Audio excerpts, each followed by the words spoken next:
بالله انا قلت لك امبارح، شفت الفيديو بتاع امبارح بتاع ماتش الاهلي والمصري. خش كده شوف، هتلاقيني بقول لك اكسب بس الماتشات بتاعتك، مالكش دعوه ببيراميدز، سيبه هو القضاء. هو كده كده لوحده هيخسر، هيتعادل ماتش او ماتشين، بالنص انا قايل كده امبارح ماتش او ماتشين هيقع. وقايل برضو انه ماتش الزمالك مش منه، وبنسبة 90% ان شاء الله يعني بيراميدز هيفوز على الزمالك، بس هيقع ماتش كمان. ليه؟ لان بيراميدز يجي في الاخر وتبدا ركبه تخبط في بعض، ورهبه ان هو هيفوز بالدوري تشتغل وخلاص يقع. كل اللي عمله بقى الموسم اللي فات ده في الهوا، نفس اللي حصل الموسم اللي فات.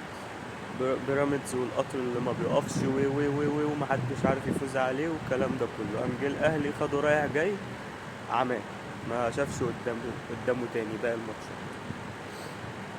النهارده البنك الاهلي لعب مع بيراميدز بطريقه شوق ولا الدوري، نزل جاب له جونين، وبعدين ساب البيراميدز يلعب ويستمتع ويروق على حاله ويتعادل معاه ويجيب له جونين كمان، وبعدين ما دوقوش برضه الفوز، راح جايب فيه جونين تانيين وقضى على الماتش 4-2 علشان يهدي للنادي الاهلي صدارة الدوري العام بعد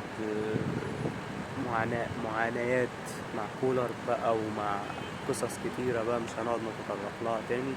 بس الأهلي متصدر للدوري المصري الممتاز ويقترب من الفوز من الدوري.